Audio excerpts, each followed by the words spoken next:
전기 없이는 아무것도 못하는 세상이죠. 그런데 그렇다 해도 내가 살고 있는 동네에 초고압 직류 전기를 교류로 전환하는 대규모 변전소가 증설이 된다고 하면 어떠시겠어요? 아무리 전기가 필요하다고 해도 집 옆에 대규모 변전소가 생긴다면. 지금 경기도 곳곳에서는 동해안에서 수도권까지 끌어오는 500kV의 초고압 직류송전선로 건설이 계획되고 있고요. 특히 이렇게 끌어온 직류전기를 교류로 바꾸는 동서울 변전소 증설이 하남시 감일동 일대에서 이루어질 계획입니다. 당연히 주민들이 반발을 하겠죠. 하남시도 증설 불허한다 결정을 내렸지만 한전이 굴복하지 않고 경기도에 행정심판을 청구했습니다. 이런 가운데 재생에너지가 아닌 석탄전기를 이렇게까지 하면서 끌어오는 게 맞냐, 기후위기 시대에 잘못된 대응이 아니냐 비판하는 목소리도 나오고 있는데요. 동서울 변전소 증설 논란에 대해서 이야기를 나눠보겠습니다. 김현정 기후위기 경기비상행동 공동실행위원장님 나오셨습니다. 안녕하세요. 네, 반갑습니다. 진짜 오랜만이에요. 네, 시간이 너무 빨리 지나가죠. 아니에요. 시간이 빨리 지나간 게 아니고 위원장님이 정말 바쁘시더라고요. 종횡무진. 그래서 이렇게 나와주셔서 너무 감사드립니다. 그 SNS를 봐도 바쁘신 게 막 보였는데 환경 동화책도 내고 계신다고요. 네. 이 얘기 좀 해주신다면요. 네. 아마 얼마 전에 블루파프리카의 이원영 가수님 나오셨을 거예요. 네. 그래서 이원영 가수님이 우유팩은 가능해? 라는 노래를 불러주셨고요. 우가송. 네, 맞습니다. 너무 이렇게 잘 만든 노래였어요, 진짜. 네. 예, 저희가 미래 세대와 함께하는 우유팩 수거 사업이라는 걸 진행하고 있는데요. 이 사업은 환경부가 보통 매년마다 그 자원의 재활용 목표율이라는 걸 정해요. 네. 그래서 예를 들어서 뭐 플라스틱은 몇 프로를 모읍시다, 뭐 종이는 몇 프로를 모읍시다 이런 것들을 내리는데 이 종이 팩과 관련돼서도 목표 이행률이라는 걸 이제 이렇게 매년마다 내리는데 2022년 기준으로 보면은 정부가 26.8%를 좀 모아보자 우리가 라고 이렇게 목표를 세웠는데 실제로 전국에서 이것들이 모아지는 퍼센테이지는 한 절반 정도뿐이 안 되는 거예요. 절반이면은 26.8%의 절반이요. 예, 한 14%. 네, 그 정도. 아, 이거 많은 분들이 놀라실 것 같아요. 네. 집집마다 분리배출을 얼마나 잘하는데 14%밖에 안 모여요? 네. 우유팩이? 그럴 것 같은데. 근데 그것 또한 보통 이제 이렇게 이행 목표율이라는 걸 정하면 플라스틱이나 뭐 페트병이나 캔 뭐 이런 것들은요 100%를 다 목표 상향을 해요. 그런데 실제 이 우유팩과 관련돼서는 정말로 이 목표의 절반뿐이 못한다는 건 되게 저조한 실적이거든요. 맞아요. 그래서 이제 이러한 문제들을 좀 극복해 보기 위한 그리고 시민들이 좀 자발적으로 이것을 해결해 보기 위해서 조금 움직여 보자 뭐 이런 차원에서 노래도 만들고 동화책도 만들고 그리고 이것과 또 연계된 교육 프로그램도 만들고 이렇게 해서 지금 이제 진행이 되고 있는 사업이고요. 이 동화책의 제목은 어떤 모양 어떤 색이라는 제목으로 어떤 모양 어떤 색 이라는 제목으로 곧 출시가 될 겁니다. 아, 그럼 이제 우유팩으로 뭐든지 만들 수 있다는 뜻인가요? 네, 어떤 맞습니다. 모양, 어떤 색. 아하, 그렇구나. 그럼 이 우유팩이 사실 재활용이 잘 안 되고 분리배출이 어려운 건 아파트에서 이렇게 들고 나가면 우유팩 버릴 칸이 없어요. 네, 맞습니다. 그래서 우유팩을 종이에 넣으려고 하면 거기 넣으면 안 된다고. 그러니까 사람들이 그냥 할 수 없이 그냥 폐기물로 버리잖아요. 그래서 이렇게 뭐 어린이집이나 군대, 학교 이런 이제 대용량의 이 우유 종이팩들이 나오는 곳들은 별도로 모아서 이것들을 재활용 처리 기업으로 바로 보내는 이러한 이제 내용들을 또 시민들에게 알리기도 하고 또 지금 이제 시흥에서 곧 시행이 될 것은 공동주택에 별도 종이팩 분리배출대를 놓고 시민들이 그곳에 배출할 수 있게끔 하는 또 시범 사업도 진행이 될 계획입니다. 그러니까요. 그걸 여태 안 한다는 게 전 참 의아해요. 그죠. 정말 다들 그게 고급 펄프인지 다 알고 있는데 버릴 데가 없어서 그냥 버리는 거거든요. 맞습니다. 그래요. 선생님이 이렇게 좋은 일로 바쁘시니까 바쁘셔서 자주 못 뵀던 섭섭함을 제가 그럼 이제 접도록 하고 오늘 주제를 네. 여쭤보겠습니다. 네. 동서울 변전소가 하남시에서 뜨겁게 논란이 일고 있는데요. 지금 수도권에 반도체 클러스터도 세워야 되고 AI에도 전기가 많이 필요하다. 빅데이터도 필요하고 그러면 송전선로 건설을 이렇게 지역에서 반대를 하면 되겠느냐. 경기도에서 필요한데 이건 지역 이기주의다. 님비 네. 현상이다. 이런 비판도 있을 텐데요. 동서울 변전소 논란을 우리가 어떻게 봐야 될까요, 이걸? 네. 동서울 변전소 증설 사업의 정식 명칭은 동해안 수도권 HVDC 건설 사업이고요. 이 사업의 추진 이유는 동해안에 민간 석탄 발전소들이 많이 만들어졌어요. 그리고 이 석탄 발전소가 송전선로가 없어서 지금 수도권으로 전기가 못 오기 때문에 이것을 만들어야 된다라는 이제 이야기들을 하고 있거든요.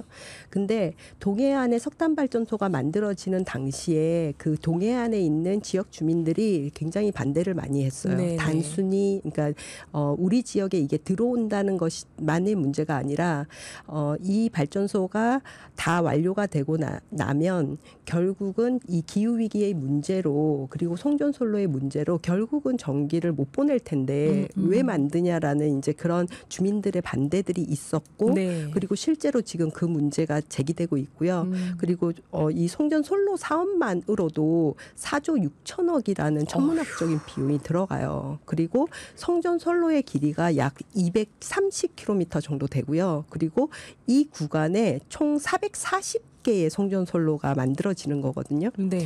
이제 그러다 보니까 강원도에 살고 있는 주민들, 경기도에 살고 있는 주민들이 생각하기에 석탄 발전소의 전기를 수도권으로 보내기 위해서 과연 이것이 필요할까라는 이제 의문. 그리고 이것이 연결되는 구간이 그냥 단순히 어느 지역이 아니라 굉장히 많은 지역을 거쳐서 오게 되어 있어요. 그래서 경상북도 울진에서부터 시작해서 봉화, 강원도 삼척, 정선, 영월, 평창, 횡성, 홍성을 지나서 경기도 가평과 양평을 지나서 수도권인 하남으로 이어지는 230km 구간이고요.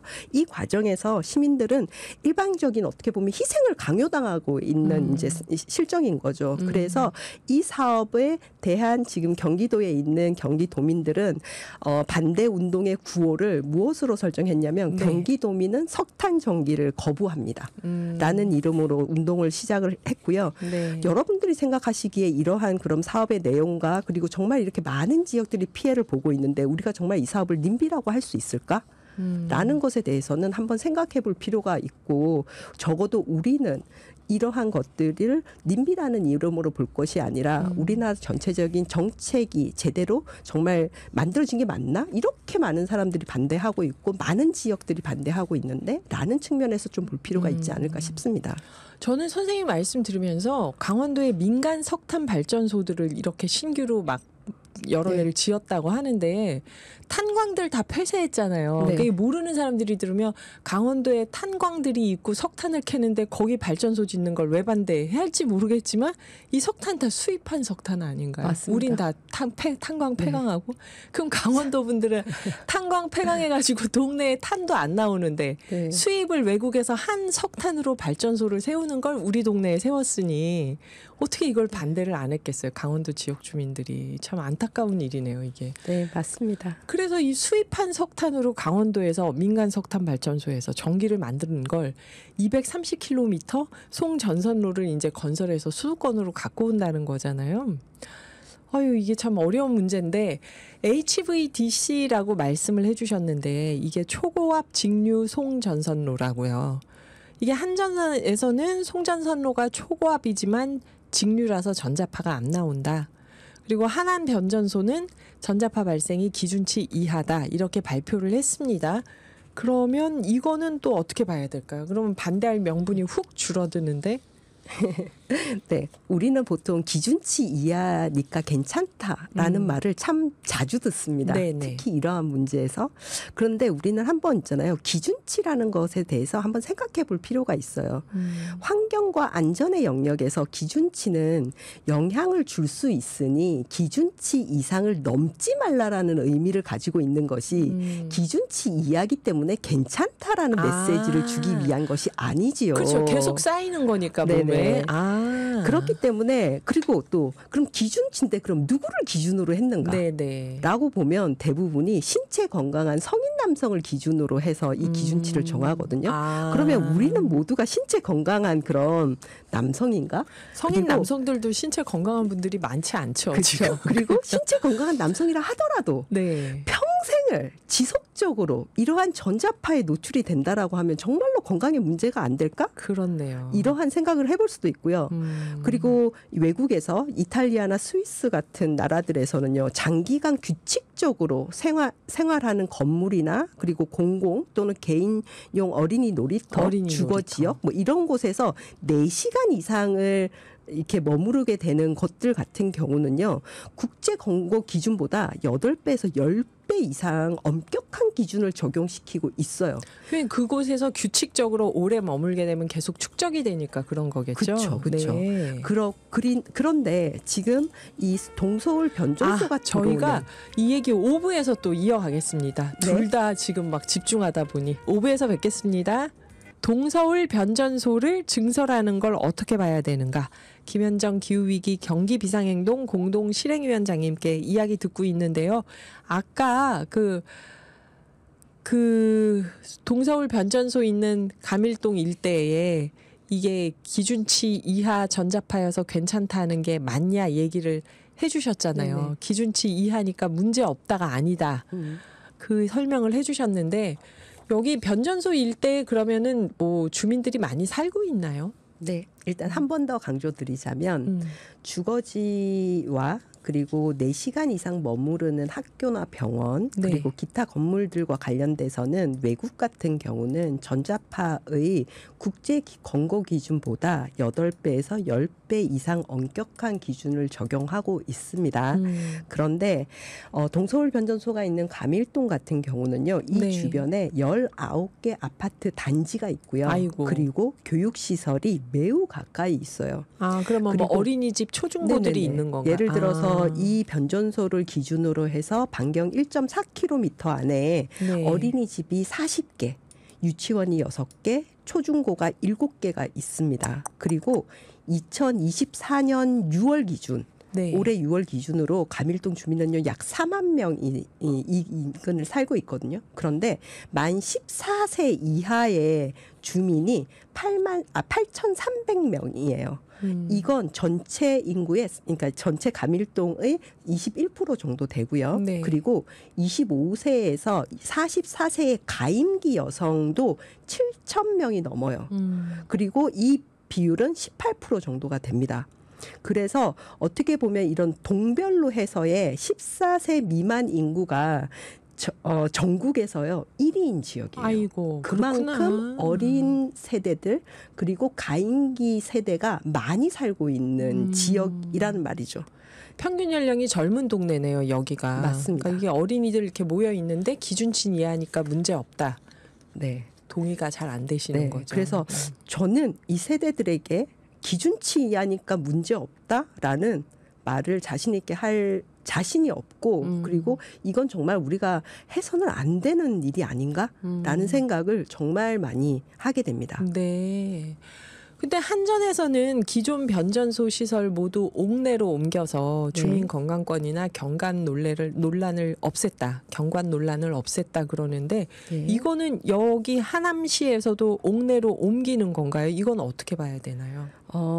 지금 가밀동 이 지역에는 이 사업 같은 경우는 6만 5천 제곱미터 규모의 변전소를 옥내화하고 그리고 기존의 시설을 HVDC 변환 시설로 증설하는 내용이거든요. 네. 사업을 좀 자세하게 이야기를 드리면 이곳에 변전소가 지금 있습니다. 없는 게 아니라 네네. 그러니까 새로 생기는 것이 아니라 증설한다. 기존에 있는데 이제 더 키우는 건데 네. 그 규모와 이 이제 시설이 훨씬 더 커지는 거죠. 그래서 기존에는 3, 4, 5kV의 5개 시설을 옥내화하는 거고요. 그리고 초고압 직류 HVDC 전압 500kV 시설이 추가되어 들어오는 거예요. 그래서 기존 2기가와트급에서 7기가와트급으로 약 3.5배가 증가하는 거고요. 그다음에 변전소 건축 면적도 6,000제곱미터에서 6만 제곱미터로 약 10배 이상이 증가하는 사업이에요. 사실 우리나라의 역사상에서 이런 증설 사업으로 해서 이렇게 큰 규모의 증설 사업은 사실 처음입니다. 그리고 하남 가밀동 주민들은 지금도 전자파 소리 때문에 창문을 열 수가 없어요. 더 많은 건강 피해가 생길 수 있어서 정말 우려가 커요라고 주장을 하고 있거든요. 네네. 이런 것들을 좀 보고 그리고 지난 2024년 8월 29일 날 우리 헌법재판소에서 굉장히 네. 중요한 결정이 있었죠. 네. 이때의 내용이 위험한 사항으로서의 기후 위기를 헌법적 사실로 인정하고 그 침해 여부를 국가가 기본권 보호 의무에 관해서 과소 보호 금지의 원칙 등을 기준으로 해서 판단해야 된다라고 결정을 했어요. 여기서 우리가 좀 이렇게 중요하게 봐야 될 것은 과소 보호 금지 원칙이라는 건데 이건 너무 작게 취급하지 말라라는 뜻이에요. 네네네. 동서울 변전소 증설 사업은요. 그러니까 이거와 똑같이 과소 보호 금지 원칙에 반하는 거일 수 있습니다. 어떻게 보면은 주민의 기본권을 보호해야 되는 이러한 의무를 위반하는 것으로 환경권 침해로 볼 수 있기 때문입니다. 아, 국가가 적극적으로 보호해야 된다. 기후 위기의 그렇죠. 위험으로부터. 네, 그리고 실제 이러한 사업들도 주민들에게 피해를 줄 수 있기 때문에 그것을 더 중요하게 생각을 하고 이러한 부분들의 정책들을 결정해야 된다라는 좀 말씀을 드리고 싶습니다. 그 아파트에 들어갈 때 6천 제곱미터 정도의 변전소였는데 살고 있는데 이거를 6만 제곱미터로 늘린다 하면 주변 주민들이 깜짝 놀랄 일이죠. 이건 네. 지금. 네. 그리고 제가 이곳을 몇 번 갔었거든요. 네. 근데 정말 가까이 있는 아파트 단지 같은 경우는 창문을 열면 정말 변전소가 다 보여요. 그리고 제가 느끼기에는 한 200m 정도 떨어진 것 같은 네. 느낌. 그리고 실제 거기에 가까이 주변에 있는 상가 건물 같은 경우는 그 옥상에서 아이들이 이 스포츠 클럽 같은 거 네. 요즘에 초등학생들 가잖아요. 네. 그 옥상에서 축구를 하고 있더라고요. 아, 변전소 옆에서. 예, 그래서 그걸 보면서 정말 이것이 우리가 이래도 되는가라는 생각을 정말 많이 하게 되는 좀 광경이었습니다. 네. 자, 우리 황치훈의 추억 속의 그대를 듣고 잠깐 쉬었다가 이 이야기 계속 해보겠습니다. 변전소를 증설하면 어떤 점이 주민들에게 피해가 되는지 김현정 기후위기 경기비상행동 공동실행위원장님께 듣고 있는데요. 그러면은 또 이거를 생각 안 할 수가 없는 게 수도권의 반도체 클러스터나 무슨 뭐 데이터 센터나 다 들어오라고 해놓고 전기는 못 들어가게 하냐. 대규모 공장 가동이 전기 때문에 지연되면 국가적인 손해 아니냐 이런 질문이 있을 수 있잖아요. 네.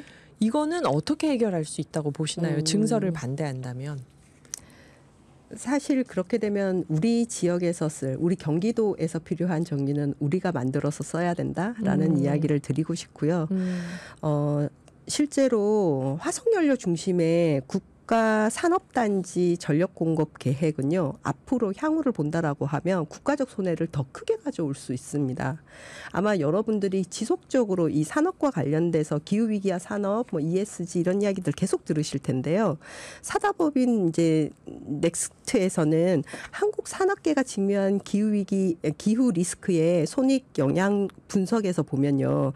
아리백의 회원사들에서 재생에너지 100% 조달 목표 시점이 평균 2028년 정도 된다라고 합니다. 네. 그래서 반도체 구매 기업들 같은 경우도 2024년부터는 아리백에 동참하지 않는 협력사들을 공급망에서 배제하겠다라는 이런 발표도 하기도 했고요. 네. 그리고 삼성전자 같은 경우도 반도체 부문 매출이 약 19% 정도 리스크에 노출이 될 거다라는 분석도 내놓고 있습니다. 아리백을 네. 가지 못할 경우에.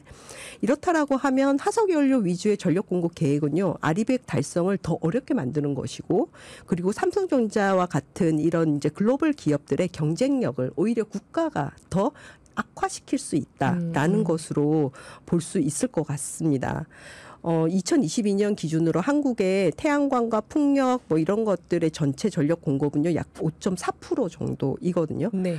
5.4%라고 하면 한 32테라와트 아워 정도 되는데 삼성전자가 지금 당장 아리백을 달성하려고 하면 21테라와트 아워의 전기가 필요하다라고 해요. 그러면 우리나라에서 생산되고 있는 이제 재생에너지 전체의 약 67%를 거의 다 70%를 가져가야 다 줘야 되네요. 삼성이 아리백을 할 수 있는 네. 수준인 거거든요. 그렇다라고 하면 이제 현재 국내 아리백 기업들의 총 전력 수요량이 한 60테라 와트 아워 정도가 되고 2030년에 국내 기업들이 재생에너지로 이제 가야 될 경우에는 150에서 한 180 테라와트 정도까지가 예측이 되고 있는 상황인 거죠. 네. 그런데 그러니까 석탄 전기를 이들에게 주겠다? 과연 그 기업들이 땡큐라고 얘기를 할지에 대해서는 저는 아니라고 보고 당연히 이 기업들도 노땡큐인 거죠. 경기도민들이 지금 외치고 있는 경기도민은 석탄 전기를 거부합니다라는 그 말과 똑같은 캐치프레이즈를 그들이 걸게 되지 않을까 싶습니다. 국제 무역에서 그러니까 재생에너지를 써야 되는데 의무적으로 경기도에 들어온 이 반도체 클러스터도 그렇고 이 기업들에게 재생에너지가 필요한데 화력 전기를 끌고 와가지고 써라 하는 게 과연 이게 도움이 되는 방식이겠냐. 당장은 모르겠지만 2030년까지 아리백을 달성한다고 할 때는 결국 잘못하면은 변전소 증설해 놓고 그렇죠. 변전소 증설해 놓고 이제 그 전기가 필요가 없어지는 그런 거죠. 상황이 또 올 수도 있겠네요. 근데 하남시는 변전소 증설을 불허했어요. 네. 자치단체에서는. 근데 한전은 경기도에 행정심판을 올렸잖아요. 네. 이 경기도 선택은 어떤 방향이 될까? 이거는 진짜 말하기가 참 복잡한 얘기인데 어떻게 보시나요? 이건 어떻게 이거? 보면 예민한 부분이라서 네. 전망을 말씀드리는 것은 좀 어려울 것 같고요. 경기 비상행동의 입장을 그냥 말씀드린다고 하면 네. 하남시는 사업 부지가 가밀 신도시와 그리고 교육시설과 매우 인접해 있고 주민의 의견 수렴 절차가 없었기 때문에 인허가를 불허했거든요. 네. 이러한 하남시의 처분은 뭐 조금 전에도 제가 말씀드렸던 과소보호 금지 원칙에 적합했다라고 저희는 판단하고 있습니다. 헌법재판소에서 적극적으로 네네. 보호해라 네, 했으니까. 주민들을 보호하는 네. 것이 하남시의 당연한 입장이어야 하는 거죠. 네. 그래서 사업지에서 가장 가까운, 그러니까 아까도 말씀드렸듯이 아파트 사업지, 그러니까 사업지에서 가장 가까운 아파트 단지가 뭐 대략적으로 200에서 300m 정도 이렇게 불과하고 그리고 가밀동 인구의 약 20%가 14세 미만이고 이런 것들을 감안한다라고 하면 주민 의견의 수렴과 그리고 하남시의 불허는 시민을 위한 하남시의 옳은 결정이었다. 그리고 경기도 행정심판위원회에서는 이 부분을 중요하게 고려하여서 판단할 필요가 있다라는 좀 의견을 드리고 싶습니다. 네. 그리고 앞으로 에너지 생산 공급 수요를 어떻게 맞출지도 다 같이 고려를 해봐야겠네요. 아리백을 달성하려고 하면. 그래요. 끝으로 네. 말씀하시죠. 그리고 실제 경기도가 경기 아리백이라는 이러한 목표를 정했고 그리고 2030년까지 12기가와트를 재생에너지로 만들겠다라고 했잖아요. 네. 그러면 경기도가 2030년까지 12기가와트를 만든다고 하면 실제로 이 동해안에서 올 송전선로도 필요 없고 그리고 다른 지역에서 오는 석탄화력 발전소를 경기도가 받을 이유가 전혀 없어요. 그렇기 때문에 경기도는 경기도가 목표한 그 재생에너지 목표 달성을 위해서 최대한 노력을 하면 가능하다라고 보고 있습니다. 그 석탄 화력 발전소 강원도에 있는 곳에서 하남까지 오는 과정에선 사실 강원도 지역 주민들도 그 송전선로 지나가면서 다들 경관이나 생활에 피해를 그렇죠. 볼 수밖에 없는 환경 피해가 있는 거죠. 저희가 네. 볼 때는 모두가 피해입니다. 그래요. 이제 벌써 마무리해야 될 시간인데 끝으로 네. 위원장님 청취자분들께 하시고 싶은 말씀이 있다면요. 네. 우리에게 다가와 있는 기후 위기는 현실입니다. 그리고 경기도 안에서 이런 동서울 변전소와 헌법재판소의 판결은 어떻게 보면 무관하지 않습니다. 헌법재판소는 위험 상황으로서의 기후 위기를 인정하고 그리고 기후 변화로 인해서 생활에 기반이 되는 집안의 환경이 훼손되고 그리고 생명과 신체의 안전을 위협할 수 있는 것들에 대해서 기후 변화의 원인을 줄이고 이들을 완화하고 이러한 것들은 국가의 의무라고 이렇게 판시를 했습니다. 그리고 경기도와 하남시도 이러한 의무를 다하기 위해서 노력해야 합니다. 주민의 환경권을 침해하고 탄소 중립을 역행하는 이런 동서울 변전소 증설 사업은 취소되어야 되고 경기도민들이 이것에 응원해 주시기를 바랍니다. 네. 하남시 감일동 동서울 변전소 증설하는 데 있어서 무엇이 문제인지 김현정 기후위기 경기비상행동 공동실행위원장님께 얘기를 들어봤는데요. 변전소 증설에 대한 또 한전의 입장이 있겠죠. 그건 저희가 또 따로 청취해 보도록 하겠습니다. 위원장님 감사합니다. 네, 감사합니다.